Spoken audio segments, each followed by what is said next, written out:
के 8 क्वेश्चंस होंगे और आपको सभी अटेम्प्ट करने होंगे। Each question will carry 1 mark, सभी क्वेश्चन 1 मार्क के होंगे। Section B, attempt all the questions, इसमें 5 क्वेश्चंस होंगे, सभी क्वेश्चन अटेम्प्ट करने होंगे और सभी क्वेश्चन 2 मार्क्स के होंगे।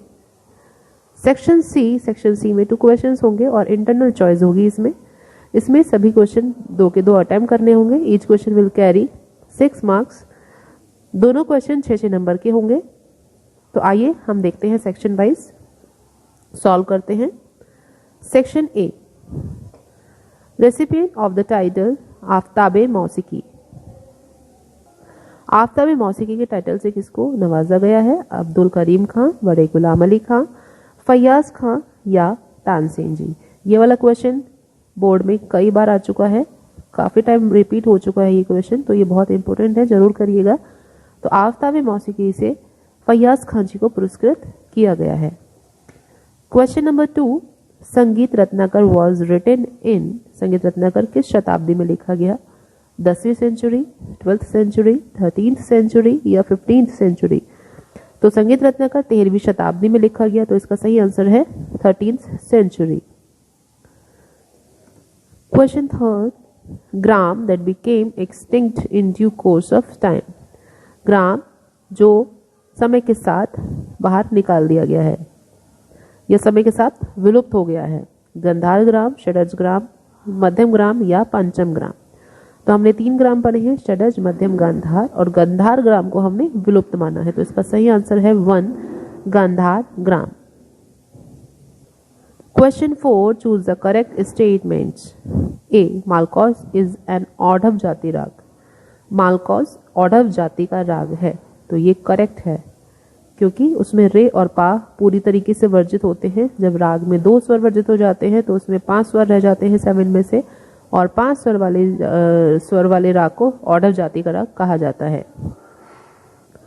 Option B, jodi string of tanpura are tuned in Sa swar. तो ये भी करेक्ट है। तानपुरे के जो जोड़ी के तार होते हैं, 2nd और 3rd तार, वो सा स्वर में ट्यून किए जाते हैं। नेक्स्ट ऑप्शन है, पंडित कृष्णराव शंकर पंडित बिलोंग्ड टू पटियाला घराना। पंडित कृष्णराव शंकर पंडित पटियाला घराना से बिलोंग करते हैं, तो ये ऑप्शन हमारा गलत है। डी, संधि प्रकाश राग आर संग इन आफ्टरनून। संधि प्रकाश राग आफ्टरनून के समय गाए, मतलब दोपहर के समय में गाए जाते हैं, तो ये ऑप्शन हमारा गलत है क्योंकि यह संध्या के समय में गाए बजाए जाते हैं। तो सी और डी गलत है, ए और बी हमारा ऑप्शन सही है। तो चूज द करेक्ट ऑप्शन। तो नंबर 1 ऑप्शन ही हमारा करेक्ट है, A and B. Question 5, choose the correct statement. A, bracket sign is used for खटका। तो ब्रैकेट खटका में यूज किया जाता है, yes this is correct. Number B, कोमल गानी आर यूज्ड इन राग भैरव। राग भैरव में गानी स्वर कोमल प्रयोग किए जाते हैं, तो ये ऑप्शन गलत है। राग भैरव में रे और धा स्वर कोमल प्रयोग किए जाते हैं, तो ये गलत है। Number C, there are no frets in tanpura. तानपुरे में कोई फ्रेट्स नहीं होते, तो ये ऑप्शन हमारा सही है क्योंकि जो हम तानपुरा पढ़ते हैं, ये जो पिक्चर हम देखते हैं तानपुरे में, इसमें सीधे सीधे केवल तार होते हैं। जो फ्रेट्स होते हैं उसमें इस तरीके से फ्रेट्स बने होते हैं, तो ये वाले फ्रेट्स उसमें जो लाइन बनी है मैंने, ये तानपुर में नहीं होते हैं, तो ये सही ऑप्शन है। तानपुर में कोई फ्रेट्स नहीं होते हैं। आलाप इज संग इन स्लो टेम्पो। आलाप स्लो टेम्पो में धीमी गति में गाए जाते हैं, तो ये ऑप्शन भी हमारा सही है। तो देखते हैं ए, सी और डी, फर्स्ट वाला ही हमारा ऑप्शन सही है, ए, सी और डी। नेक्स्ट क्वेश्चन है, match list 1 with list 2। List 1 संगीत पारिजात, धमार, झपताल, संगीत रत्नाकर। तो संगीत पारिजात अहुबल जी ने लिखा है।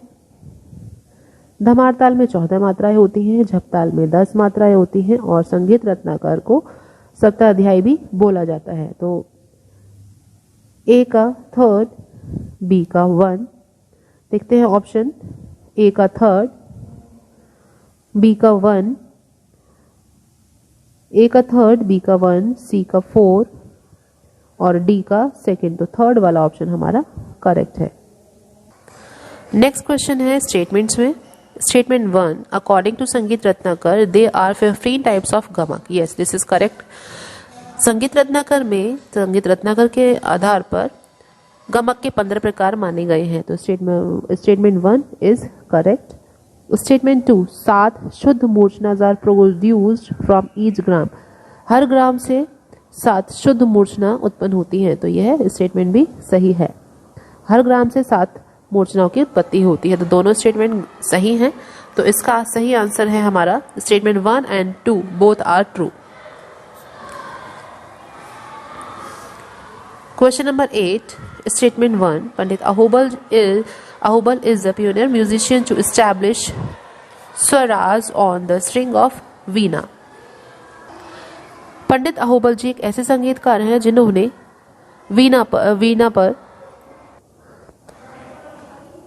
वीणा के तारों पर स्वरों का स्थान निश्चित किया। Pandit Ahobal is the pioneer musician to establish swaras on the string of veena. तो ये करेक्ट है हमारा। इन्होंने पंडित अहोबल जी ने स्वरों का स्थान निश्चित किया था वीणा पर। स्टेटमेंट 2, रूपक ताल हैज इट्स खाली ऑन 4th बीट। तो ये ऑप्शन हमारा स्टेटमेंट गलत है क्योंकि इसकी पहली ही मात्रा पर हमारा खाली होता है। तो स्टेटमेंट 1 सही है बट स्टेटमेंट 2 गलत है। देखते हैं। Statement 1 and 2 both are false, 1 and 2 both are true. Statement 1 is true but 2 is false। तो ये हमारा थर्ड वाला ऑप्शन करेक्ट है। आगे का सेक्शन स्टार्ट करते हैं। Section B, question number 9, define any 3 of the following. इसमें से आपको कोई भी 3 डेफिनेशंस कंप्लीट करनी है। कर्ण, गमक, मूर्छना और खटका। तो आइए स्टार्ट करते हैं। कर्ण का साधारण अर्थ होता है तिनका। इसकी परिभाषा है मुख्य स्वर के अगले या पिछले स्वर को मात्र स्पर्श करना कर्ण कहलाता है। मुख्य स्वर हम कोई भी मान लेते हैं, अगर उससे पहले का स्वर हम टच करते हैं तो उसको भी कर्ण कहेंगे। हल्का सा टच करने को या बाद वाले स्वर को टच करते हैं तो उसको हम स्पर्श करने को हम कर्ण कहेंगे। इसका प्रयोग कहाँ किया जाता है? इसका प्रयोग संगीतक रचनाओं को सजाने और संवारने के लिए किया जाता है। इसका दूसरा नाम है स्पर्श स्वर, क्योंकि हम इसको टच करते हैं तो इसलिए हम इसको स्पर्श स्वर भी कहते हैं या इसको ग्रेस नोट भी कहा जाता है। इसके 2 प्रकार हैं। नंबर 1 पूर्व लगन कर्ण और नंबर 2 अनुलगन कर्ण। पूर्व लगन कर्ण जब हम मूल स्वर का मतलब होता है मुख्य स्वर आप कोई भी मान सकते हैं, गा, मा, पा, धा, नी, कोई भी स्वर अगर आप मान रहे हैं तो उसके जो बाईं ओर लिखा हुआ है, स्वर के बाईं ओर लिखा जाता है, उसे हम पूर्व लगन कहते हैं। जैसे हमने मुख्य स्वर माना यहाँ गा, मैंने यहाँ गा स्वर माने हैं। अगर आप मा स्वर मानते हैं तो उससे पहले वाला स्वर होता मा से पहले गा। अब मैंने गा माना है, गा से पहले होता है जो इसकी गा के बाईं ओर है, मीन्स लेफ्ट साइड में, वो है गा के लेफ्ट साइड में रे। गा से पहले रे आता है तो ये है कहलाएगा हमारा पूर्व लगन कर्ण, क्योंकि हमने गा से पहले वाले स्वर को टच किया है और इसको इस प्रकार से लिखा जाता है। ये एमसीक्यूज में आ जाता है कि ये किसका प्रकार है। नेक्स्ट है अनुलगन कर्ण। जब हम मूल स्वर मीन्स मुख्य स्वर के दाईं ओर स्वर को लिखते हैं तो उसे हम अनुलगन कर्ण कहते हैं। जैसे गा स्वर मैंने मुख्य स्वर माना है और उसके दाईं मीन्स राइट हैंड साइड में लिखा है गा के बाद वाला स्वर जो है मा। तो ये था हमारा टॉपिक, इतना इनफ है करने के लिए कर्ण। नेक्स्ट टॉपिक है गमक। गमक शब्द की उत्पत्ति संस्कृत के गम धातु से हुई है, जिसका अर्थ है चलना। पंडित शारंगदेव जी अपने ग्रंथ संगीत रत्नाकर में लिखते हैं, स्वरस्य कंपो गमकः श्रोत्रचिद सुखा वह, अर्थात स्वरों के ऐसे कंपन को गमक कहते हैं जो श्रोता के चित्त को सुख देता है। नंबर 3, जब स्वरों को गंभीरता पूर्वक गाया या बजाया जाता है तो उसको हम गमक कहते हैं। तो ये सभी डेफिनेशन आपको एमसीक्यूज के लिए भी तैयार करनी है। तो गंभीरता पूर्वक स्वरों को गाया बजाने जाने पर उसको हम क्या कहते हैं? तो उसको हम गमक कहते हैं। स्वरों के कंपन को क्या कहते हैं? जो श्रोता के चित्त को सुख देता है तो उसको भी हम गमक कहते हैं। गायन में गमक निकालने के लिए हृदय पर जोर पड़ता है। स्वर को विशेष प्रकार से हिलाया डुलाया जाता है और उसको आंदोलित किया जाता है। प्राचीन काल में गमक के 15 प्रकार माने गए हैं। तो हमें अगर ये क्वेश्चन आता है, ये क्वेश्चन हर बार आ रहा है अभी कि गमक के कितने प्रकार माने गए हैं या प्राचीन काल में गमक के कितने प्रकार माने गए हैं, तो प्राचीन काल में या हमें नॉर्मल पूछते हैं तो भी गमक के हमारे 15 प्रकार माने गए हैं। ये 15 प्रकार आपको लर्न करने हैं क्योंकि ये बीच में से आ सकते हैं। जैसे आंदोलित, लीन, प्लावित, ये ज़्यादा डीपली करने की जरूरत नहीं है, केवल नेम इनफ है। आंदोलित, लीन, प्लावित, कंपित, स्फुरित, तिरिप, वली, कुरुला, मुद्रित, गुम्फित, हम्फित, त्रिभिन्न, आहत, उल्लासित, नामित और मिश्रित। नेक्स्ट टॉपिक है मूर्छना। मूर्छना मूर्छ धातु से उत्पन्न हुई है। मूर्छना का अर्थ है चमकती या उभरती हुई वस्तु। भरत मुनि और पंडित शारंगदेव जी के अनुसार 7 स्वरों के क्रम अनुसार आरोह अवरोह करने को मूर्छना कहते हैं। लास्ट ईयर का एमसीक्यू है। क्रम अनुसार आरोह अवरोह करने को क्या कहा जाता है? क्रम अनुसार आरोह अवरोह करने को मूर्छना कहा जाता है। तो यह परिभाषा पंडित शारंगदेव जी के अनुसार और भरत मुनि जी के अनुसार दी गई है। मूर्छना के प्रकार, शारंगदेव जी के अनुसार मूर्छना के प्रकार हैं, 4 प्रकार हैं इसके: शुद्धा, अंतर संहिता, काकली संहिता और अंतर काकली संहिता। तो ये 4 प्रकार मेनली माने गए हैं, ये भी आपको लर्न करने हैं। मूर्छना के लक्षण, जो इसकी विशेषताएं हैं, मूर्छना ग्राम पर आश्रित होती है। यह भी एमसीक्यू में आया हुआ है कि मूर्छना किस पर आश्रित होती है, तो मूर्छना ग्राम पर आश्रित होती है। मूर्छना के स्वर क्रमबद्ध होते हैं। मूर्छना संपूर्ण होती है और किसी विशेष स्वर से शुरू होती है। तो नंबर 1 ग्राम पर आश्रित, स्वर क्रमबद्ध, संपूर्ण होती है और किसी विशेष स्वर से शुरू होती है। मेन इसमें जो नोट है वो है हर ग्राम से 7-7 मूर्छनाओं की रचना होती है। तो 3 ग्राम है तो हमारी 21 मूर्छनाएं टोटल मानी गई हैं। तो और हर ग्राम से पूछा जाए तो हर ग्राम से 7-7 मूर्छनाएं उत्पन्न होती हैं। नेक्स्ट टॉपिक है खटका। खटका का साधारण अर्थ है डर, भय, संदेह। यह भी एक प्राचीन गमक का एक प्रकार है। इसकी जो परिभाषा है, जब 4 या 4 से अधिक स्वरों को गोलाई बनाकर द्रुत लय मतलब तेज लय में प्रयोग करते हैं तो उसे खटका कहते हैं। खटका लिखने के लिए स्वर को कोष्ठक अर्थात ब्रैकेट, जो ब्रैकेट होता है ब्रैकेट में लिखते हैं। जैसे पास्वर पर हमें खटका दिखाना है तो पा को हमने ब्रैकेट में लिखा है, अर्थात धा के जो बाद वाला स्वर है पहले हमने वो लिया है, पा के बाद आता है धा, फिर अगेन जो हमने मेन स्वर माना है पा, फिर इससे पहले वाला स्वर मा, फिर अगेन पा, धापा, मापा। इसका प्रयोग अधिक प्रयोग ठुमरी, दादरा और टप्पा में किया जाता है। और इसके चॉइस में है और describe the salient features of राग बागेश्वरी। राग बागेश्वरी के सैलिएंट फीचर्स में उसका परिचय ही आपको इसमें लिखना होगा। तो आइए स्टार्ट करते हैं राग बागेश्वरी।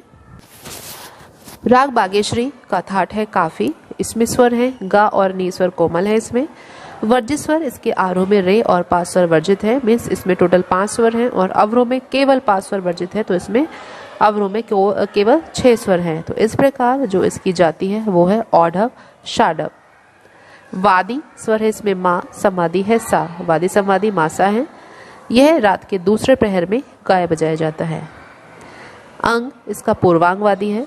आरोह अवरोह पकड़ इसके इस प्रकार हैं: आरोह सानिधानी सा, गामा धानी सा। अवरोह सानिधामा, गामा गा रे सा। पकड़ है सानिधानी सा, माधा निधा, मागा रे सा। नेक्स्ट क्वेश्चन है question number 10, discuss the tuning of tanpura. और इसके चॉइस में है describe in brief the life sketch of Pandit Krishnarao Shankar Pandit and also his contribution to music. इन दोनों में से आपको कोई भी एक क्वेश्चन करना है, जैसे आपको क्वेश्चन 9 में करना था कि डेफिनेशन और राग बागेश्वरी में से कोई एक करना था। इसमें आपको राग की तानपुरे की ट्यूनिंग और बायोग्राफी में से कोई एक क्वेश्चन करना है। तो आइए करते हैं तानपुरा का ट्यूनिंग। तानपुरा मिलाने की विधि। इसमें सबसे पहले मैंने इसका थोड़ा सा इंट्रोडक्शन दिया है कि तानपुरा एक तत्व वाद्य यंत्र है, मीन्स तार वाला वाद्य यंत्र है, जिसका आविष्कार तुमरू नामक गंधर्व ने किया था। इसका प्राचीन नाम तंबूरा है और इसका प्रयोग संगीत में स्वर देने के लिए किया जाता है। तो आइए देखते हैं तानपुरा तार मिलाने की विधि बहुत ही सिंपल मेथड में।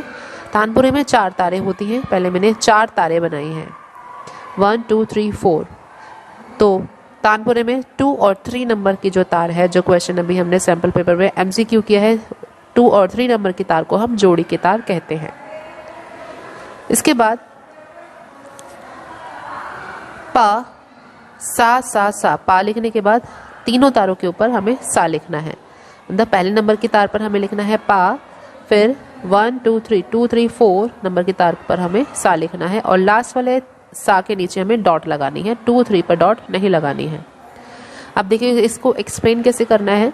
जो पहली वाली तार है वो मंद्र सप्तक के पा स्वर में मिलाई जाती है, पा जिसके नीचे बिंदी है। इस तरीके से भी आप चार्ट बनाकर उसमें एक्सप्लेन कर सकते हैं। तो पा स्वर मंद्र पा में मिलाई जाती है। अगर किसी राग में पा स्वर वर्जित है, जैसे आपके सिलेबस में है राग मालकोस, उसमें पा स्वर वर्जित है, तो उस कंडीशन में पहली वाली तार को मंद्र मा में मिलाया जाता है जिसके नीचे बिंदी लगाई गई है।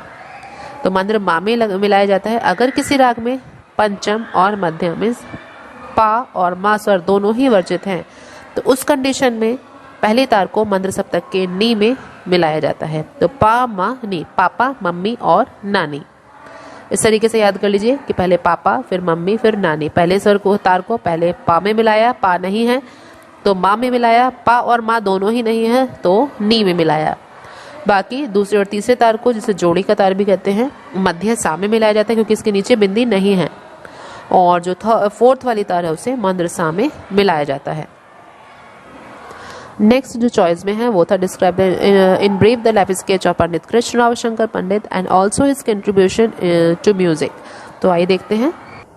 श्री कृष्ण राव शंकर पंडित, आप इसको इस तरीके से पॉइंट्स में भी लिख कर आ सकते हैं। इनका जन्म 21 जुलाई 1894 में दक्षिण ब्राह्मण परिवार में हुआ था। इनका जन्म स्थान है ग्वालियर, ग्वालियर में इनका जन्म हुआ। इनके पिता का नाम श्री शंकर राव था। इनके जो गुरु थे वो थे पिता और हद्दू खां नथू खां। व्यक्तित्व बहुत ही सरल और कोमल व्यक्तित्व के व्यक्ति थे ये। रचनाएं जो की इन्होंने वो थी इन्होंने संगीत प्रवेश, संगीत सरगम सार, संगीत आलाप संचार। उपलब्धियां इन्होंने क्या क्या हासिल की है। 1926 में इन्होंने आलिया कौशल की तरफ से ग्वालियर के दरबार में दरबारी गायक इनको नियुक्त किया गया।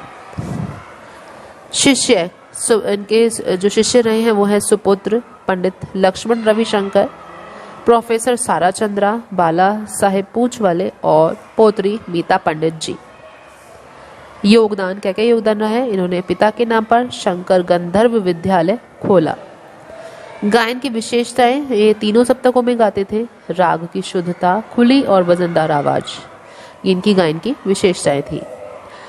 किन किन पुरस्कारों से इन्हें नवाजा गया है। 1947 में इन्हें ग्वालियर के महाराज ने संगीत अलंकार की उपाधि दी। 1962 में खैरागढ़ विश्वविद्यालय में पीएचडी की उपाधि प्राप्त की इन्होंने। 1973 में भारत सरकार द्वारा पद्म विभूषण प्राप्त किया। 1980 में इनको तानसेन अवार्ड मिला। इनकी जो मृत्यु हुई वो हुई 22 अगस्त 1989 में इनकी मृत्यु हुई और ये ग्वालियर घराने से बिलोंग करते हैं।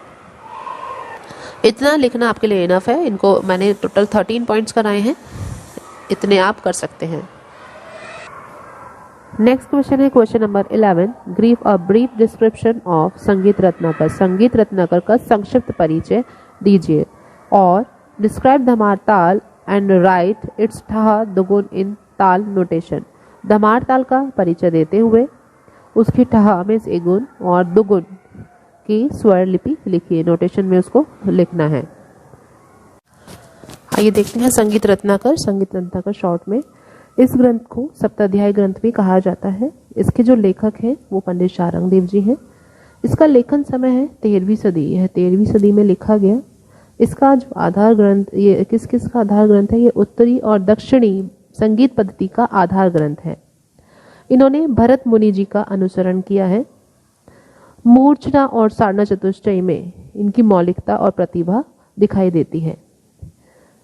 इसमें नाद, श्रुति, स्वर, ग्राम, मूर्छना और जाति के बारे में पूरा विवरण दिया गया है। इसमें कुल 7 अध्याय हैं, इसलिए इसको सप्ताध्यायी कहा गया। कौन कौन से अध्याय हैं इसमें देखते हैं। स्वर अध्याय, राग विवेक अध्याय, प्रकीर्ण अध्याय, प्रबंध अध्याय, ताल अध्याय, वाद्य अध्याय और नृत्य अध्याय। कैसे याद कर रहे हैं। स्वर संगीत में सबसे पहले करते हैं स्वर, स्वर अध्याय। स्वर की बात करते हैं राग, राग अध्याय। राग के बाद प्रकीर्ण अध्याय, प्रबंध अध्याय, ताल अध्याय, ताले के है वाद्य, वाद्य अध्याय और वाद्य पे होता है नृत्य, नृत्य अध्याय। तो ये 7 अध्याय लर्न करने हैं। इसके बाद इसके बारे में कितना कितना हमें लिखना है। स्वर अध्याय, स्वर अध्याय में किन किन चीजों का वर्णन दिया गया है। इसमें नाद, श्रुति, स्वर, ग्राम, मूर्छना, वर्ण, अलंकार और थाट, इन सभी का इसमें वर्णन दिया गया है। नेक्स्ट अध्याय राग विवेक अध्याय। इसमें ग्राम राग, राग, उपराग, भाषा, विभाषा, अंतर्भाषा, रागांग, भाषांग, उपांग और क्रियांग, इन्होंने सभी रागों को 10 भागों में विभाजित किया और ये 10 राग निम्न प्रकार हैं। ग्राम राग से 30 राग, राग से 20, उपराग से 8, भाषा से 96, विभाषा से 20, अंतर्भाषा से 4, रागांग से 8, भाषांग से 21, उपांग से 3 और क्रियांग से 12। नेक्स्ट अध्याय है प्रकीर्ण अध्याय। इसमें इन्होंने वाग्यकार के 28 गुणों का विवेचन किया है। नंबर 4 अध्याय है प्रबंध अध्याय। इसमें इन्होंने देशी संगीत, मार्गी संगीत, निबद्ध गान, अनिबद्ध गान, रागालाप और रूपकालाप, इनका वर्णन दिया है। ताल अध्याय में इन्होंने मार्गी और देशी तालों का वर्णन दिया है। मार्गी तालें इन्होंने 5 बताई हैं और देशी 120 तालें बताई हैं। टोटल 125 तालों का इन्होंने वर्णन दिया है। वाद्य अध्याय, वाद्य अध्याय में इन्होंने तत्वाद्य, सुशिर, अवनद और घन वाद्यों का पूर्ण परिचय दिया है। नृत्य अध्याय में इन्होंने नृत्य और नाट्य संबंधी विषयों पर प्रकाश डाला है। तो शॉर्ट में आप इतना अपने टॉपिक को एक्सप्लेन कर सकते हैं। तो आइए देखते हैं नेक्स्ट क्वेश्चन। नेक्स्ट है धमार ताल की परिचय और उसकी ठहा दुगुन आपको इसमें बतानी है। धमार ताल का परिचय। धमार ताल में कितना आपको परिचय लिखना है, पॉइंट्स में आप लिख सकते हैं। धमार ताल में 14 मात्राएं होती हैं, 4 विभाग होते हैं। विभाग व्यवस्था है 5, 2, 3, 4 में। पहले विभाग में 5, दूसरे में 2, तीसरे में 3, चौथे में 4 मात्राएं हैं। इसमें जो ताली है वो कौन कौन सी मात्रा पर है? 1, 6 और 11 मात्रा पर ताली है और 8वीं मात्रा पर खाली है। यह पखावज की ताल है और धमार गायकी के साथ बजाई जाती है। आइए देखते हैं इगुन, जिसको हम ठहा भी बोलते हैं। इसमें क्वेश्चन आया है ठहा, तो ठहा का मतलब है इगुन। सबसे पहले मैंने बताया इसमें 14 मात्रा है, 14 तक काउंटिंग लिखनी है। विभाग व्यवस्था इसमें 4 है। पहले विभाग में 5 मात्रा है, 5 के बाद में लाइन ड्रॉ करनी है। फिर 2 मात्रा है, 6, 7 के बाद लाइन ड्रॉ करनी है। फिर 3 मात्रा है, तीसरे विभाग में 3 विभाग की मात्रा बनानी है और लास्ट में 4 मात्राएं हैं। तो इसके जो बोल है वो आपको लर्न करने हैं, क, धी, ट, धा और डैश। नेक्स्ट, अगर आपने ये 7 बोल लर्न कर लिए हैं तो आगे बहुत इजी है। क की जगह हमें करना है ग और धा की जगह करना है त। तो ग, ती, ट, ता, आ। इसके जो साइन है वो है सम 203, मीन्स विभाग में जो सबसे पहली मात्रा होती है उस पर हम साइन लगाते हैं। तो पहली मात्रा क्रॉस, फिर 6 पर 2, 8 पर 0 और 11 पर 3, सम 203। तो परिचय अगर आप लर्न नहीं करना चाह रहे हैं तो आप इसको देखकर भी लिख सकते हैं कि इसमें 14 मात्राएं हैं। 1, 2, 3, 4 4 विभाग हैं। विभाग व्यवस्था है 5, 2, 3, 4 की। पहली, छठी और 11वीं मात्रा पर ताली है। जहाँ भी काउंटिंग और क्रॉस है वो तालियां हैं और 0 मतलब खाली है। 8वीं मात्रा के नीचे 0 है तो 8वीं मात्रा पर खाली है। बस ये 2 पॉइंट्स आपको लर्न करने हैं। तो ठहा मीन्स इगुन आपने कर ली है। अब नेक्स्ट करते हैं दुगुन। दुगुन करने के लिए मैंने इस पूरी ताल को लिखा है 2 बार, क, धी, ट, धा, आ, ग, ती, ट, ता, आ। ये एक बार लिखने के बाद मैंने इसको दूसरी बार फिर से लिखा है क्योंकि हम दुगुन कर रहे हैं। दुगुन करने के लिए हमने 2 बार लिखने के बाद इसको 2-2 के पेयर्स बांधे हैं। इसमें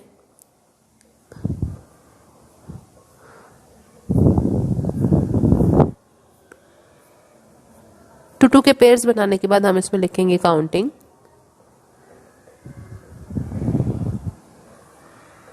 ध्यान रहे काउंटिंग हमारी 14 है तो 14 कंप्लीट होनी चाहिए, ना तो कम होनी चाहिए ना ही ज्यादा होनी चाहिए। 14 कंप्लीट हो गई है।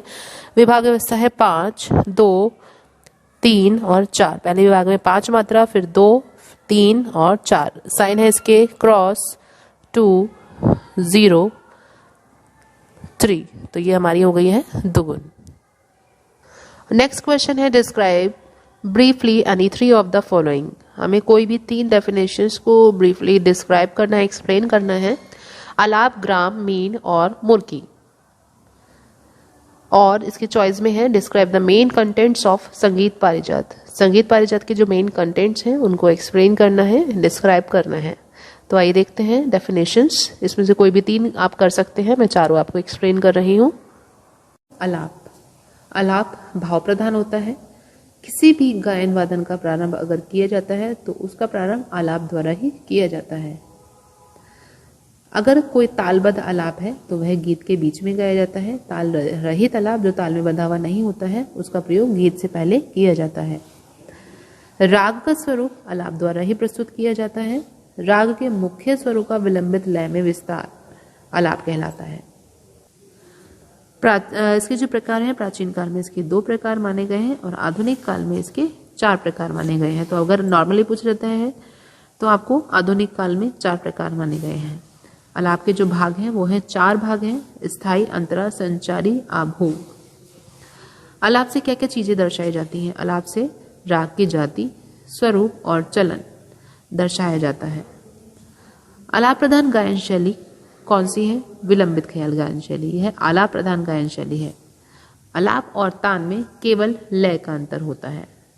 तो ये था हमारा टॉपिक आलाप। टॉपिक है ग्राम। इसका साधारण अर्थ है गांव या देहात।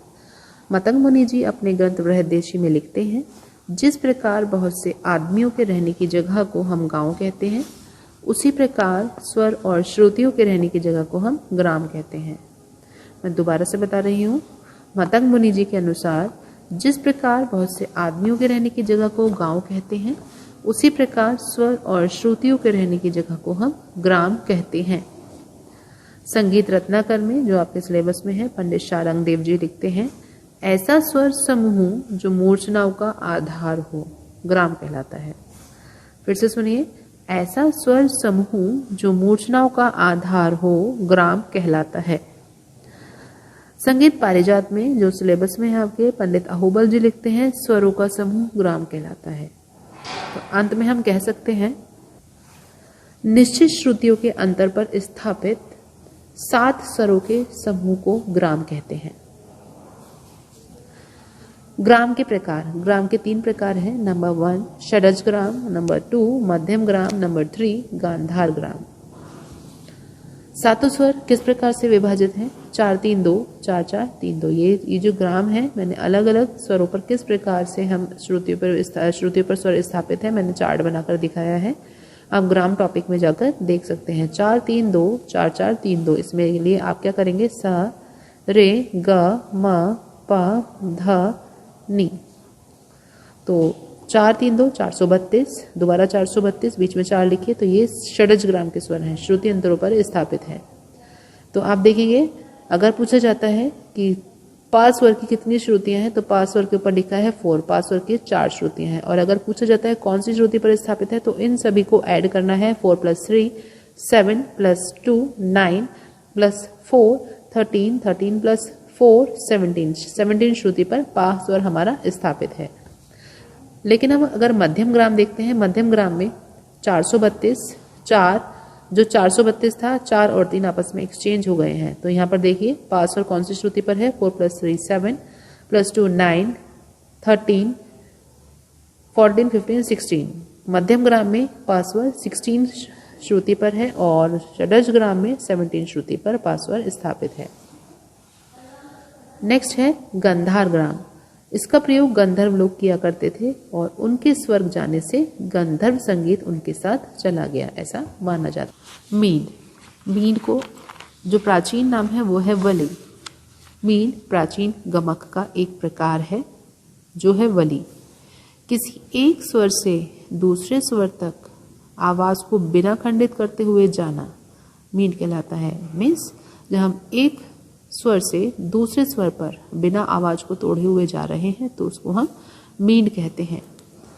जैसे सा से माँ तक जाते हुए रे गा, सा और माँ के बीच में है रे गा, को सिर्फ स्पर्श मात्र करना, उसको हम केवल टच करते हैं और इन स्वरों पर रुकना नहीं होता। ये स्वर अलग अलग सुनाई नहीं पड़ते, तो इसको हम मींड कहते हैं। मींड के लिए स्वरों के ऊपर उल्टा अर्धचंद्र लगाते हैं। स्वरों के ऊपर उल्टा अर्धचंद्र लगा दिया है, जैसे सा माँ के ऊपर आधा चांद। मींड से गायन वादन में रंजकता और कोमलता अधिक रूप से आती है। तो ये था टॉपिक हमारा मींड। नेक्स्ट टॉपिक है मुर्की। मुर्की का साधारण अर्थ होता है कानों में डाली जाने वाली मुर्की। इसका प्राचीन नाम है स्फुरति, है भी प्राचीन गमक के अंतर्गत आता है। इसमें 3 स्वरों को तेज गति में गाया जाता है। थ, खटखट का था जब 4 या 4 से अधिक स्वरों को गोलाई बनाकर द्रुत लय में गाए जाते हैं, और इसमें 3 स्वरों को तेज गति में गाते हैं। और इसके लिखने का तरीका है, 3 स्वर हैं, सा, रे और थर्ड वाला स्वर हमने छोटा सा नीचे लिखना है, या रे नी और छोटा सा स्वर नीचे लिखेंगे। इसका प्रयोग भी ठुमरी, दादरा और टप्पा खटका की तरह इसमें किया जाता है। खटका में भी ठुमरी, दादरा और टप्पा में इसका प्रयोग किया जाता है, और मुर्की में भी ठुमरी, दादरा और टप्पा में प्रयोग किया जाता है।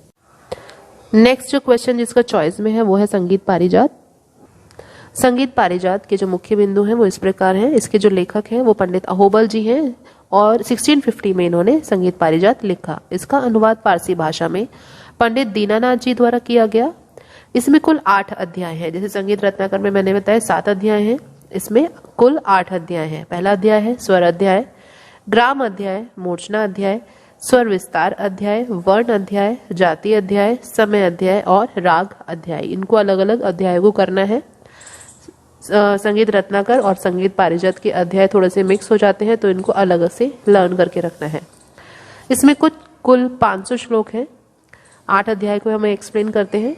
स्वर अध्याय, इसमें सामा को इन्होंने ब्राह्मण माना है, रेधा को क्षत्रिय और गानी को इन्होंने वैश्य माना है। नेक्स्ट अध्याय ग्राम अध्याय, इन्होंने षडज ग्राम, मध्यम ग्राम और गंधार ग्राम इन तीनों की विवेचना दी है, और षडज ग्राम को इन्होंने उत्तम ग्राम माना है। नेक्स्ट ग्राम है मूर्छना अध्याय। नेक्स्ट अध्याय है मूर्छना अध्याय, ग्राम के स्वरों का आरोह अवरोह करना। मूर्छना अध्याय में इन्होंने मूर्छना बताया है। मूर्छना ग्राम पर आश्रित होती है। मूर्छना के बारे में इन्होंने बताया है, ग्राम के स्वरों को आरोह अवरोह करना मूर्छना है। मूर्छना ग्राम पर आश्रित होती है। षडज और मध्यम ग्राम की इन्होंने कुल 7 मूर्छनाएं बताई हैं, और केवल षडज ग्राम की मूर्छनाओं को इन्होंने वर्णन किया है। नेक्स्ट अध्याय है स्वर विस्तार अध्याय। स्वरों के इन्होंने 2 भेद माने हैं, शुद्ध और विकृत। 7 स्वरों के संयोग से इन्होंने 4-2-0 स्वर समूह की रचना की है। वर्ण अध्याय स्थायी, आरोही, अवरोही और संचारी वर्ण, इनके बारे में इन्होंने बताया है। और अलंकारों के प्रकार इन्होंने बताए हैं, मृदु, नंद, सोम, बिंदु, ग्रीव, वेणी आदि। और इन्होंने कुल 56 अलंकार बताए हैं। नेक्स्ट अध्याय है जाति अध्याय। इसमें इन्होंने 7 शुद्ध जातियां बताई हैं, जो स्वरों के नाम पर ही बताई हैं, षडजा, ऋषभी, गंधारी, मध्यम, पंचमी, धैवती और निषादी। नेक्स्ट अध्याय है समय अध्याय। इन्होंने अपने समय के रागों का गायन समय लिखते हुए कहा है, बताया है, राग रामकली, राग तोड़ी दिन के पहले प्रहर में गाया जाता है, और राग भैरवी, मुखारी और ललित हर समय गाए बजाए जाते हैं। नेक्स्ट अध्याय राग अध्याय। इन्होंने इसमें 125 रागों का वर्णन किया है। इतना लिखना आपके लिए इस टॉपिक में 2 मार्क्स में इनफ है। ये मैंने बहुत ही शॉर्ट में कराया है। नेक्स्ट क्वेश्चन है question number 13, give a brief account of historical development of time theory of ragas. और जो चॉइस में है, recognise the raga from the following phrase of swaras and elaborate it up to 50 swaras. हमें राग पहचानना है और उनका 50 स्वरों तक विस्तार करना है। तो आइए देखते हैं पहले समय सिद्धांत। रागों का समय सिद्धांत, पहले हमें थोड़ा सा एक्सप्लेन करना है कि परिवर्तन जीवन का एक अटूट अंग है, जो कि समय अनुसार होता है। ऐसे ही हमारे जीवन में समय का बहुत बड़ा महत्व है। रागों को समय की दृष्टि से निर्धारित करने के लिए निम्नलिखित सिद्धांत माने गए हैं। देखिए कौन कौन से। स्वर संयोग से समय निर्धारण, मध्यम के प्रयोग से समय निर्धारण, वादी संवादी के समय निर्धारण, पूर्वांग उत्तरांग प्रबल राग, ऋतुओं के अनुसार समय निर्धारण और गीत के अर्थ के पर समय निर्धारण। स्वर संयोग से समय निर्धारण। गुणीजनों ने शुद्ध और कोमल स्वरों को देखते हुए रागों के 3 वर्ग बनाए हैं, रेधा कोमल वाले राग, रेधा शुद्ध वाले राग और गानी कोमल वाले राग। सबसे पहले रेधा कोमल वाले राग, ये 4 से 7 बजे तक गाए बजाए जाते हैं। इसके लिए आपको नंबर याद करने हैं 4, 7, 10। तो पहला जो हमारा है रेधा कोमल, रेधा अंडरलाइन, तो 4 से 7, रेधा शुद्ध 7 से 10 और गानी कोमल 10 से 4 बजे तक गाए बजाए जाते हैं। तो रेधा कोमल वाले राग 4 से 7 बजे तक गाए बजाए जाते हैं, और इनको हम संधि प्रकाश राग भी कहते हैं, क्योंकि यह संध्या के समय गाया जाता है। अब बच्चों का क्वेश्चन होता है कि संध्या का समय दिन में बहुत ही थोड़े समय के लिए आता है, तो इसके लिए गुणीजनों ने क्या किया है, संध्या के समय का थोड़ा सा आगे का समय और थोड़ा का पीछे का समय हमें लगाकर उन्होंने यह समय निर्धारित किया है।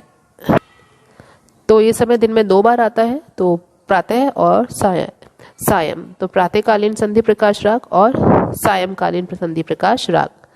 अब डिसाइड करने के लिए क्योंकि रेधा कोमल मॉर्निंग में गाया जाएगा, रेधा कोमल वाला राग, या इवनिंग में गाया जाएगा, तो अगर उस राग में माँ स्वर शुद्ध है तो वह प्रातःकालीन संधि प्रकाश राग होगा। अगर माँ तीव्र है जिसके ऊपर सीधा वन होता है तो वह सायंकालीन संधि प्रकाश राग कहलाता है। नेक्स्ट है रेधा शुद्ध वाले राग। यह 7 से 10 बजे तक गाए बजाते हैं और गानी कोमल वाले राग 10 से 4 बजे तक गाए बजाए जाते हैं। नेक्स्ट है मध्यम के प्रयोग से समय निर्धारण। दिन के समय वाले रागों में शुद्ध माँ का प्रयोग किया जाता है। जो दिन के समय में गाए जाने हैं वह शुद्ध माँ है, और रात के समय में गाए जाने वाले रागों में तीव्र मध्यम का प्रयोग किया जाता है। मध्यम स्वर को अर्धदर्शक स्वर भी कहते हैं। अर्धदर्शक स्वर माँ का रागों के समय सिद्धांत में विशेष महत्व है, क्योंकि इसी से ही पता चलता है कि कोई भी राग मॉर्निंग में गाया जाएगा या इवनिंग में गाया जाएगा। इसे समय दर्शाने वाला स्वर भी कहते हैं, रागों का समय दर्शाने वाला स्वर, क्योंकि इसी से ही पता चलता है कि यह दिन का राग है या रात का राग है।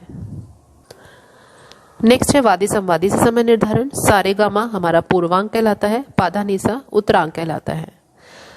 दिन के 12 बजे से रात के 12 बजे तक पूर्वांग प्रधान राग होते हैं। जो पूर्वांग वाले राग दिन के 12 बजे से रात के 12 बजे तक गाए जाते हैं, और पाधानीसा उत्तरांग वाले राग रात के 12 से दिन के 12 बजे तक गाए बजाए जाते हैं। जब कोई भी अगर वादी स्वर पूर्व में है, मीन्स सारे गामा में से है, तो उसका अंग पूर्वांगवादी कहलाता है और वह पूर्वांगवादी राग होता है। अगर किसी राग का वादी स्वर पाधानीसा में से होता है तो वह राग उत्तरांगवादी राग कहलाता है। पूर्वांग और उत्तरांग प्रबल राग, रागों का पूर्व अंग प्रबल है तो वह दिन के पूर्वार्ध में गाए बजाए जाते हैं। अगर उत्तरांग प्रबल है, मीन्स पाधानीसा प्रबल है, तो वह उत्तरार्ध में, दिन के उत्तरार्ध में गाए बजाए जाते हैं। ऋतुओं के अनुसार समय निर्धारण। मेन पॉइंट्स आपके यहाँ तक होते हैं। अगर आप यहाँ तक भी लिख रहे हैं गा तक तो आपके लिए इनफ है। नेक्स्ट जो चॉइस में है वो है राग पहचानने वाला क्वेश्चन। राग पहचानते हुए 50 स्वरों तक विस्तार करना है। तो सा गा मा पाधा पा, ये गा स्वर कोमल होने की वजह से हमारे सिलेबस में से कोई सा भी राग नहीं बन रहा है। अगर हम गा से पहले रे कोमल कर देते हैं तो ये हमारा राग भैरव बनेगा। रे कोमल और धा कोमल, रेधा कोमल वाला राग है राग भैरव।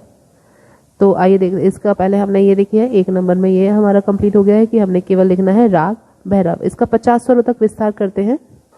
50 स्वरों तक विस्तार करने के लिए सबसे पहले हमने राग भैरव के आरोह अवरोह पकड़ मैंने लर्न कराए थे। सारे गामा पाधा नीसा, सानी धा पा मा गा रे सा, रेधा कोमल। अंडरलाइन होना जरूरी है, गामा धा धा पा गामा रे सा। केवल आरोह अवरोह से भी आप इसके 50 स्वर बना सकते हैं। किस तरीके से कराए हैं मैंने, आरोह डबल, फिर आरोह सिंगल, आरोह डबल लिखिए, फिर आरोह सिंगल लिखिए और आरोह अवरोह एक साथ लिख दीजिए। कि जैसे हमने पहले आरोह लिखा है सासा रे रे गा गा मामा पापा धाधा नीनी सासा, एक बार डबल लिख दिया, एक बार सारे गामा पाधा नीसा लिख दिया। फिर दूसरी बार में अवरोह को सासा नीनी धाधा पापा मामा गागा रे रे सासा, फिर सिंगल लिख दिया, फिर आरोह अवरोह को हमने एक साथ लिख दिया। तो यही चीज हमने किया है यहाँ पे, यही मैंने लिख कर दिखाया है। इस प्रकार से आपके 50 स्वर कंप्लीट हो जाएंगे। नेक्स्ट सेक्शन है हमारा सेक्शन सी। सेक्शन सी में 2 क्वेश्चन हैं जो 6-6 नंबर के हैं, तो इनको बहुत अच्छे से करिएगा क्योंकि 30 में से 12 मार्क्स आपके इस सेक्शन सी में से ही आ रहे हैं, जिसमें आपको 2 क्वेश्चन करने हैं। Question number 14, write the notation of a vilambit khayal with 232 matra स्थान्स in any one of the prescribed raga. आपको इसमें एक विलंबित ख्याल लिखना है किसी भी राग में जो आपके सिलेबस में है, और उसकी 32 मात्रा की 2 ताने लिखनी है। तो 32 मात्रा की 2 ताने लिखनी है। और इसके जो चॉइस में है, right the notation of dhamar in any one of the prescribed राग। किसी भी एक राग में धमार की स्वर लिपि आपको लिखनी है। तो आइए देखते हैं। सबसे पहले विलंबित ख्याल की स्वर लिपि 32 मात्रा के तानों के साथ। मैंने राग मालकौस में विलंबित ख्याल की स्वर लिपि कराई है। इसके जो गीत के बोल हैं स्थाई और अंतरा, मैंने बहुत ही सिंपल वाले लिए हैं। एक लाइन में आपकी कवर है। एक लाइन है स्थाई की पग लागन दे महाराज कुंवर, अंतरा है सदा रंगीले पीत मुने पावन दे। इसके लिए सबसे पहले स्टेप्स हम लर्न करेंगे। स्टेप्स आपको फेयर में करने की जरूरत नहीं है। ग सा नीधा नीधा नीसा, माधा माधा नीधा मागा मागा सा, तो ये डैश लगाने हैं। नेक्स्ट अंतरे के लिए हमने ये गामा धा नी सा, या आप 12 मात्रा तक लिखेंगे। सा नी धा मा गामा गा सा। ये आप अलग से लर्न कर सकते हैं, मैंने अलग से वीडियो अपलोड की हुई है, बहुत ही सिंपल तरीके से स्टेप्स बताए हैं फनी वे में, तो आप उस पर जाके विलंबित ख्याल की स्वरलिपि तैयार करें। स्वरलिपि लिखने के लिए सबसे पहले ऊपर क्या क्या लिखना है, राग मालकौस, क्योंकि जिस राग में है वो राग लिखना है, बड़ा ख्याल या विलंबित ख्याल, और ये है एक ताल में। इसके लिए हमें सबसे पहले ऊपर हमें 12 तक मात्राएं लिखनी है, 12 तक काउंटिंग लिखनी है। दो मात्राओं के ये विभाग हैं और इसके साइन है सम 0 2 0 3 4। फिर से रिपीट कर रही हूँ, सम 0 2 0 3 4। तो इतना टेबल में सबसे पहले ऊपर बनाना जरूरी है। सारी ऊपर लिखना है, लिखने के बाद काउंटिंग लिखनी है, विभाग बनाने हैं और ऊपर साइन बनाने हैं। स्थाई जो शुरू है वो हमारी 8वीं मात्रा से शुरू है, तो जो हमने स्टेप्स में मैंने स्वर बताए थे वह यहाँ से लिखना शुरू करने हैं, और 2 आवर्तन में 2 आवर्तन में हमारे कंप्लीट हो जाएंगे। एक आवर्तन यहाँ तक, दूसरा आवर्तन नीचे सेकंड लाइन में 7 मात्रा पर ही कंप्लीट होगा। तो 8वीं मात्रा से लेके 7वीं मात्रा पर दूसरी लाइन में हमारा खत्म हो जाएगा।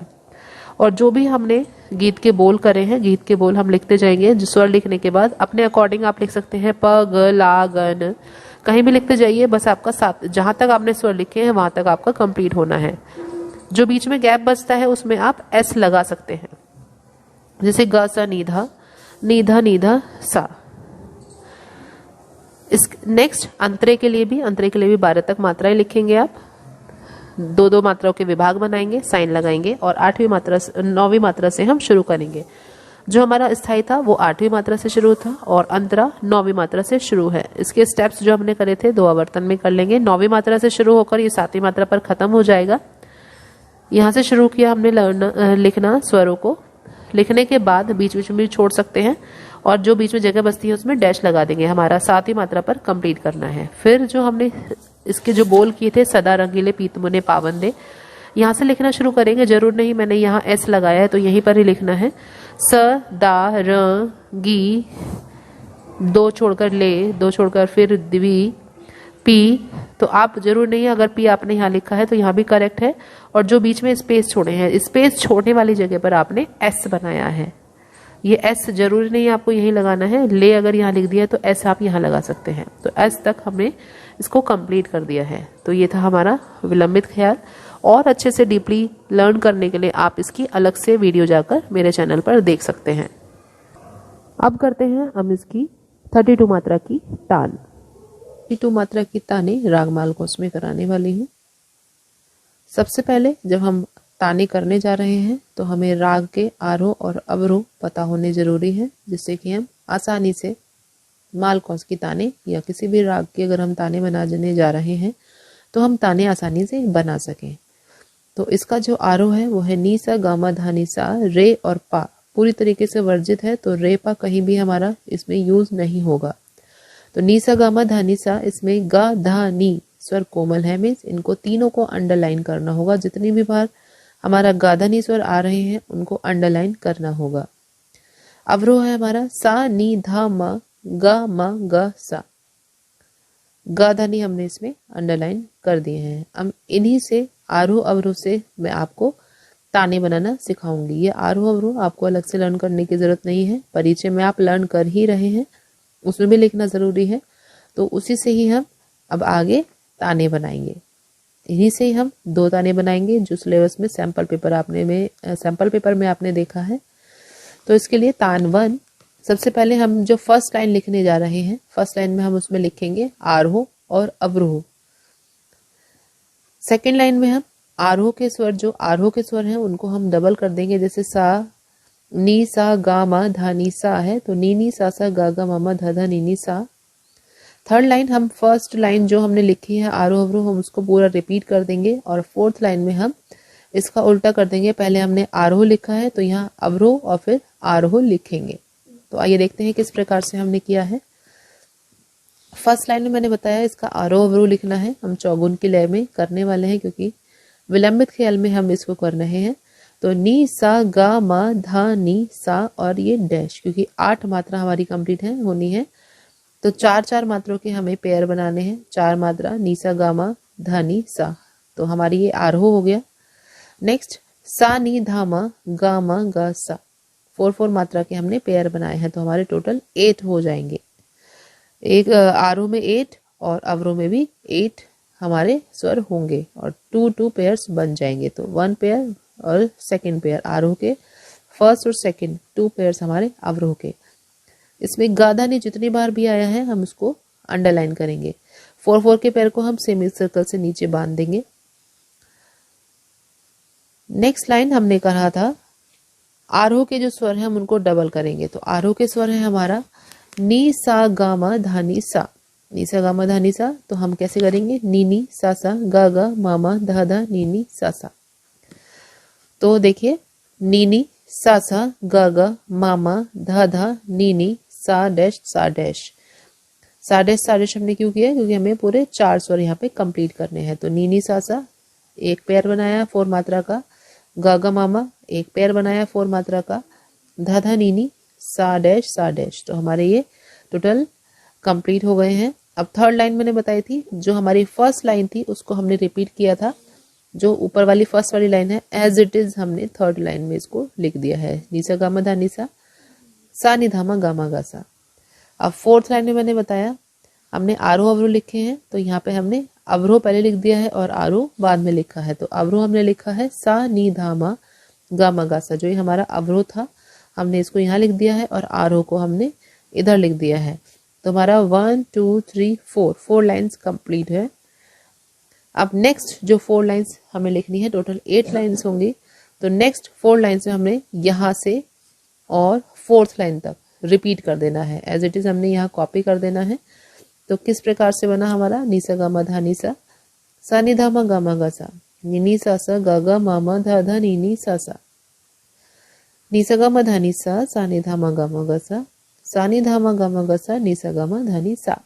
तो हमारी इस प्रकार से 32 मात्रा कंप्लीट हो जाएंगे। देखिए काउंट करते हैं अब 1 2 3 4 5 6 7 8 9 10 11 12 13 14 15 16 17 18 19 20 21 22 23 24 25 26 27 28 29 30 31 32। इस प्रकार से हमने काउंटिंग डालनी है।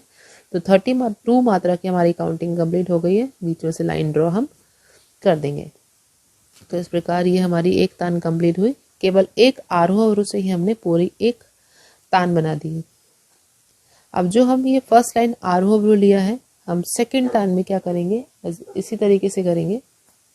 पहली तान में हमने क्या किया था, जो आरोह और अवरोह हमने किया है। अब नेक्स्ट जो तान है उसमें हम करेंगे पहले अवरोह फिर आरोह। हमने सेम पहले वाला था आरोह के स्वर को डबल किया था। नेक्स्ट तान में करेंगे हम अवरोह के स्वर डबल। आइए देखते हैं। तान 2 पहली लाइन में हमने किया अवरोह और आरोह। हमने जैसे कि पहली तान में हमने किया था आरोह अवरोह, लेकिन हम इसमें करेंगे अवरोह और आरोह। फिर हमने सेकेंड लाइन में आरोह के डबल लिए थे, अब इसमें हम लेंगे अवरोह के स्वर डबल में। फिर थर्ड लाइन में पूरी लाइन को हमने रिपीट किया था, फर्स्ट लाइन को रिपीट कर दिया है। फिर हमने यहाँ अवरोह पहले लिया था, फोर्थ लाइन में हमने आरोह पहले ले लिया है, फिर अवरोह पहले लिया, फिर अवरोह बाद में लेंगे। देखिए सा नि धामा गामा गा सा, नी सा गामा धा नी सा, पहले अवरोह फिर आरोह। अवरोह है हमारा सा नि धामा गामा गा सा, फिर आरोह नी सा गामा धा नी सा। नेक्स्ट लाइन में हमने किया था अवरोह स्वर, अवरोह के जो स्वर हैं वो उनको डबल में लिखना है। तो अवरोह था हमारा सा नि धामा गामा गा सा, तो सा सा नी धा धा मा मा गा गा मा मा गा गा सा सा, या तो सा कर लीजिए या सा डैश कर लीजिए। नेक्स्ट हमने जो थर्ड लाइन की थी वो हमने फर्स्ट लाइन को रिपीट की थी। जो हमारी ये फर्स्ट लाइन है एज इट इज हमने यहाँ लिख दिया सा नि धामा गामा गा सा, नी सा गामा धा नी सा।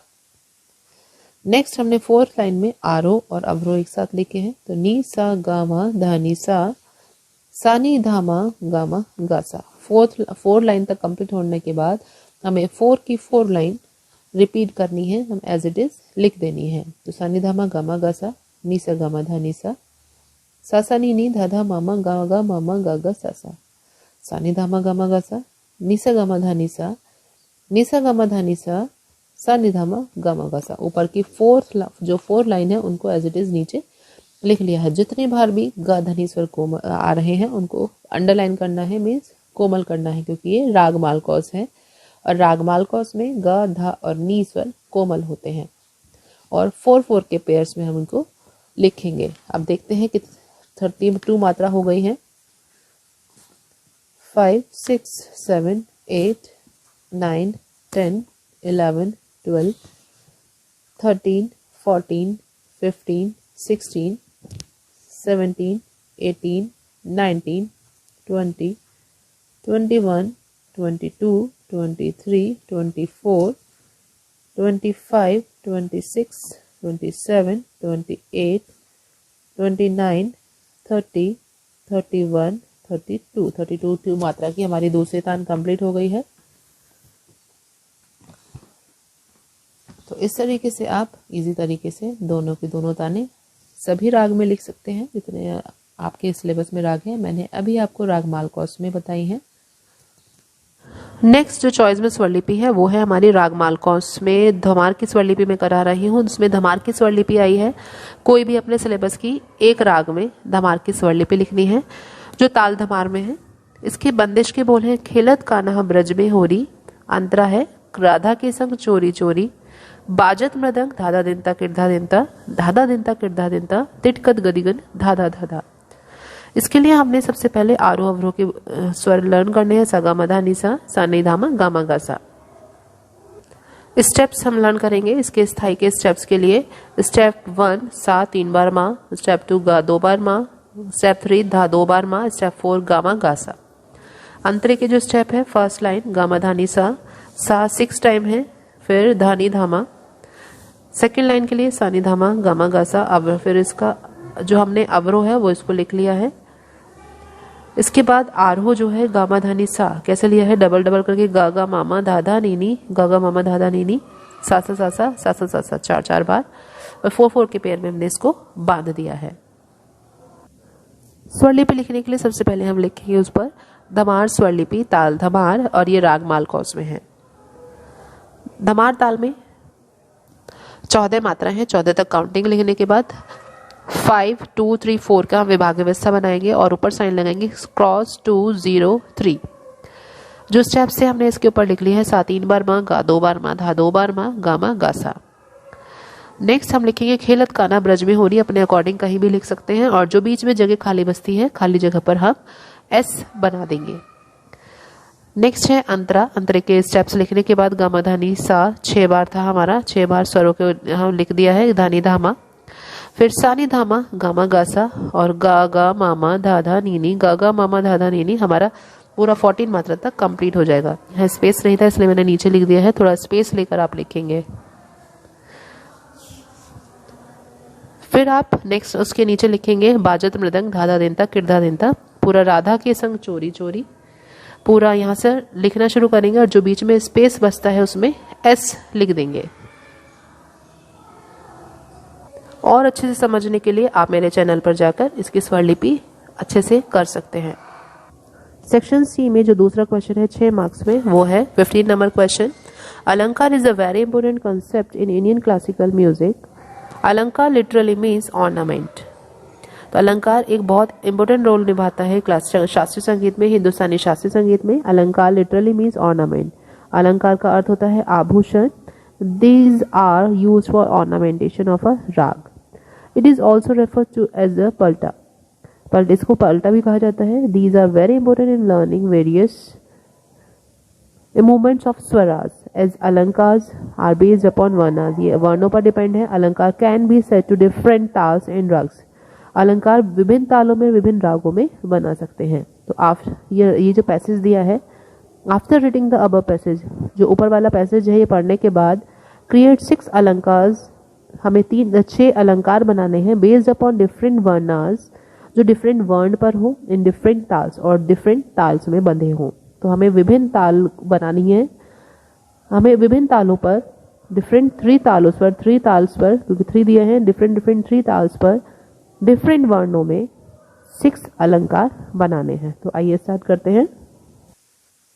तो हमने सबसे पहले इजी ताले लिए हैं जो सबसे कम मात्रा में है, जैसे कि दादरा ताल। दादरा ताल में टोटल हमारी केवल 6 मात्रा है, मीन्स 6 तक ही काउंटिंग है। दूसरी है कहरवा ताल, हमारी 8 मात्रा की है। और तीसरी है रूपक ताल जो 7 मात्रा की है। तो 6, 7, 8 मात्रा की ताले हैं, क्योंकि हमें 3 विभिन्न तालों में अलंकार बनाकर दिखाने हैं।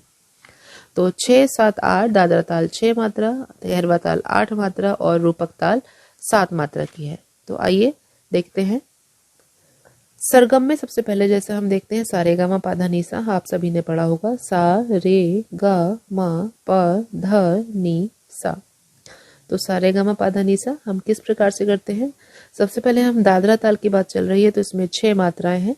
हम 6 तक काउंटिंग लिखेंगे और इसको 2 पार्ट्स में डिवाइड करेंगे। पहले पार्ट में 3 और दूसरे में 3 मात्रा होंगी। पहले के नीचे क्रॉस और 4 के नीचे 0 लिखेंगे।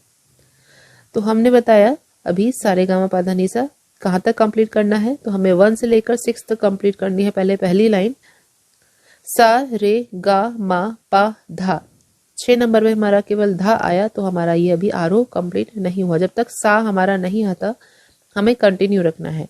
तो सा के बाद है रे, सेकेंड लाइन में है रे गा मा पा धा नी, तो हमारा 6 नंबर के नीचे आया नी। तो सा अभी नहीं आया तो हमें आगे कंटिन्यू करना है। तो रे के बाद में है गा, गा मा पा धा नी सा। सा हमारा आने पर आरोह हमारा कंप्लीट हो गया है। ऊपर क्रॉस 0 हमने एक बार लिख लिया है, तो बार बार हमें काउंटिंग और साइन लगाने की जरूरत नहीं है। तो अब देखिए अवरोह किस प्रकार से है। अवरोह सा नी धा पा मा गा, जिस तरीके से हमने आरोह किया था उसी तरीके से अवरोह करना है। गा तक कंप्लीट हुआ है, सा नहीं आया है। तो नेक्स्ट लाइन में देखिए सा के बाद हमने नी से स्टार्ट किया, नी धा पा मा गा रे, रे पर आया है। तो नेक्स्ट लाइन नी के बाद है धा, धा पा मा गा रे सा। सा आने पर हमारा अवरोह कंप्लीट हो जाएगा। तो ये हुआ हमारा दादरा ताल में पहला अलंकार। सेम ही पैटर्न में हम करेंगे नेक्स्ट ताल कहरवा ताल। कहरवा ताल में आरोह और अवरोह सबसे पहले हमने लिखेंगे ऊपर 8 तक काउंटिंग। काउंटिंग लिखने के बाद सम और 0 2 पार्ट्स में डिवाइड करके 4 4 में इसके नीचे लिखेंगे 1 के नीचे सम और 5 के नीचे 0। आरोह देखते हैं, हमें तब तक कंप्लीट नहीं होता है हमारा सरगम जब तक सा नहीं आ जाता है। तो हमारा कब तक सा आता है? सा रे गा मा पा धा नी सा। तो 8 नंबर पर हमारे पहले ही लाइन में सा आ गया है, तो हमारा ये आरोह कंप्लीट हो गया। अवरोह इसका उल्टा सा नि धा पा मा गा रे सा, एक ही लाइन में हमारा कंप्लीट हो गया है, तो ये हमारा अवरोह है। तो कहरवा ताल में आरोह अवरोह हमने सीधे सीधे सरगम लिख दिए हैं। तो नेक्स्ट हमारा रूपक ताल। रूपक ताल में सबसे पहले हम लिखेंगे 7 तक काउंटिंग। 3 2 2 के विभाग हैं, जैसा कि हमने सिलेबस में पढ़ भी रहे हैं। पहले मात्रा के नीचे 0, 4 के नीचे 2, 6 के नीचे 3। सेम पैटर्न से ही हमें करना है। सा रे गा मा पा धा नी सा जो मैंने बताया था, जब तक हमारा सा नहीं आता है हमें आरोह कंप्लीट नहीं होना है हमारा। तो सा रे गा मा पा धा नी, तो 7 के नीचे आया है नी, तो हम नेक्स्ट लाइन लिखेंगे सा के बाद रे से स्टार्ट करेंगे, रे गा मा पा धा नी सा। सा आ गया तो हमारा 2 लाइंस में आरोह कंप्लीट हो गया। अब नेक्स्ट है हमारा अवरोह। अवरोह है हमारा उसी पैटर्न में सा नी धा पा मा गा रे, रे पर छोड़ा है हमने। फिर नेक्स्ट सा के बाद है नी, नी धा पा मा गा रे सा। तो रूपक ताल में हमारे अवरोह हमारा कंप्लीट है। आरोह अवरोह दोनों हो गए हैं। तो हमने 3 अलंकार सेम पैटर्न में किए हैं। जो हमारा सरगम सिंपल सरगम है सा रे गा मा पा धा नी सा, उसी से आप 3 अलंकार बहुत इजी तरीके से बना सकते हैं। अब नेक्स्ट जो हम 3 बनाने वाले हैं दूसरे पैटर्न से मैं बताऊंगी अभी। दादरा ताल में आरोह ऊपर काउंटिंग लिखी हुई है पहले से सम 0।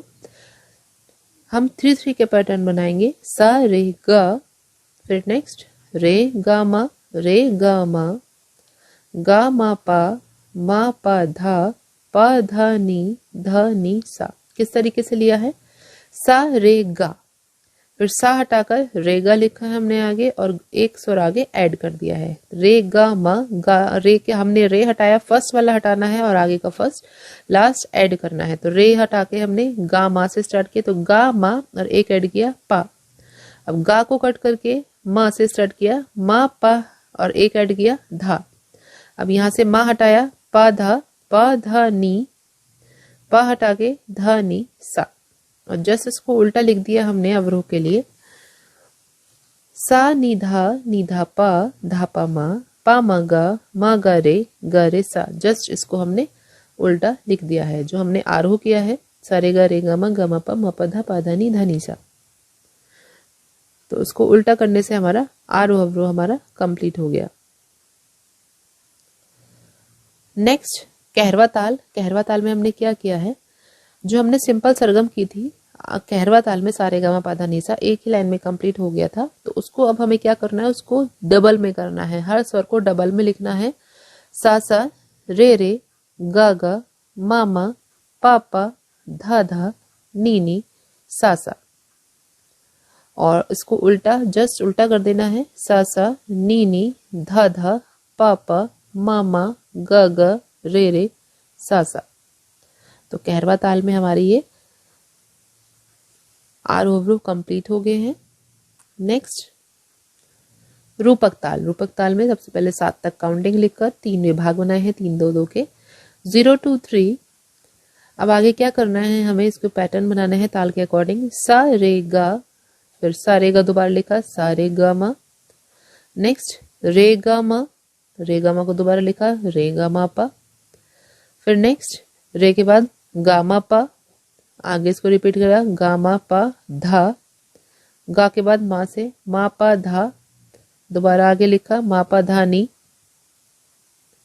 मा के बाद है पा धा नी, आगे इसको कॉपी करा, पा धा नी सा। हमारा सा यहाँ पर कंप्लीट आ गया है। दोबारा देखते हैं एक दूसरे तरीके से क्या हुआ है।